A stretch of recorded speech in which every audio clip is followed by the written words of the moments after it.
Olá, queridos irmãos, amadas irmãs, a paz do Senhor Jesus esteja sempre com todos vocês. Hoje, segunda-feira, dia 27 de janeiro, estamos na terceira semana do tempo comum e meditaremos nesse momento no Evangelho de São Marcos, capítulo 3, versículos 22 a 30.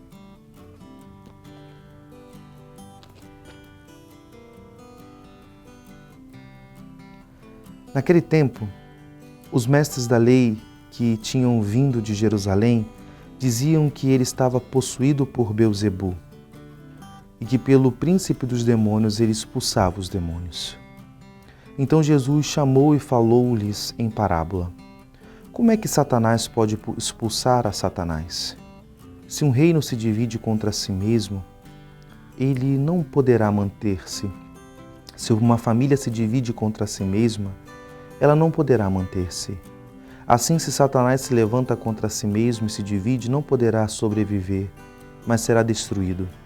Ninguém pode entrar na casa de um homem forte para roubar seus bens, sem antes o amarrar. Só depois poderá saquear sua casa. Em verdade, eu vos digo, tudo será perdoado aos homens, tanto os pecados como qualquer blasfêmia que tiverem dito. Mas quem blasfemar contra o Espírito Santo nunca será perdoado, mas será culpado de um pecado eterno. Jesus falou isso porque diziam, ele está possuído por um espírito mau. Palavra da salvação. No Evangelho de hoje, nós temos mais um desses momentos de embate que Jesus tem com os fariseus e nesse Evangelho, principalmente, Jesus é acusado.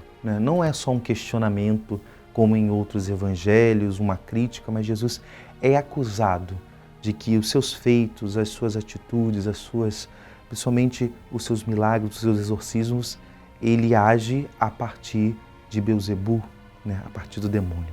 E nesse trecho nós temos um evangelho que nos ajuda a compreender, porque eu particularmente, muitas pessoas me perguntam sobre esse pecado eterno, sobre esse pecado contra o Espírito Santo, que esse não será perdoado. Como podemos entender essa realidade, desse pecado contra o Espírito Santo que não tem perdão, ou também em alguns outros textos, alguns outros escritos, nós podemos também escutar como o pecado eterno.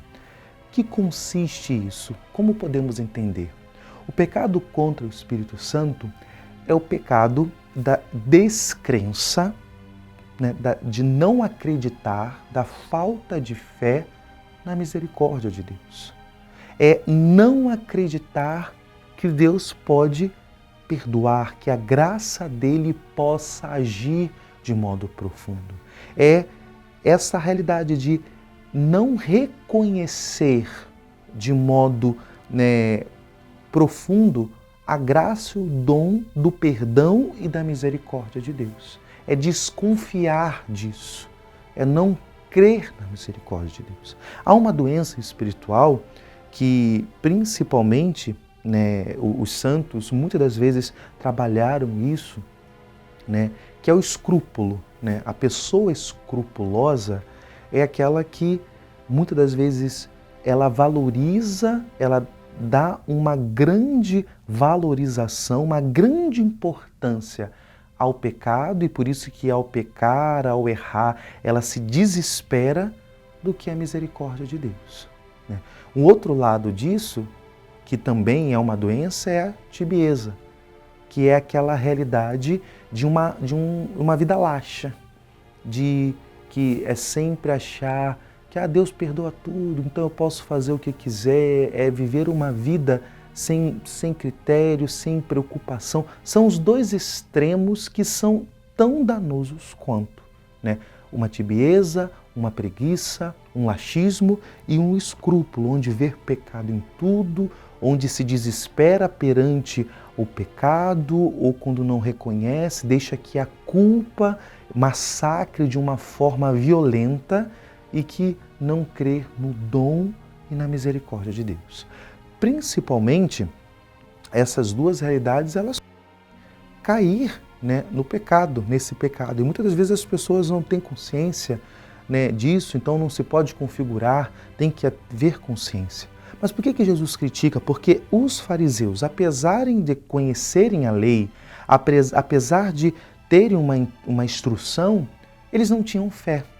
Porque o pecado contra o Espírito Santo, ele é baseado na descrença, na falta de fé, no coração endurecido, no coração que se endurece e não reconhece o favor misericordioso de Deus.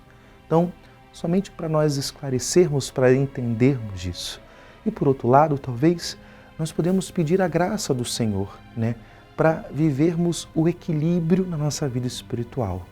Nem tanto uma vida escrupulosa, uma vida que desconfia, que se desespera perante os pecados, mas que reconhece, se arrepende e procura uma emenda de vida, nem tanto uma vida laxa, onde vive uma vida totalmente despreocupada, né? Uma vida adormecida, anestesiada, mas não, que possa ter atenção, se responsabilize na medida correta para buscar e viver a santidade, agradar a Deus e deixar que o Senhor possa nos fortalecer na nossa fraqueza e assim vivermos para o Senhor numa vida agradável. Que o Senhor nos dê essa graça, nos faça crescer cada vez mais na nossa vida espiritual. Que Deus nos abençoe. Em nome do Pai, e do Filho, e do Espírito Santo. Amém.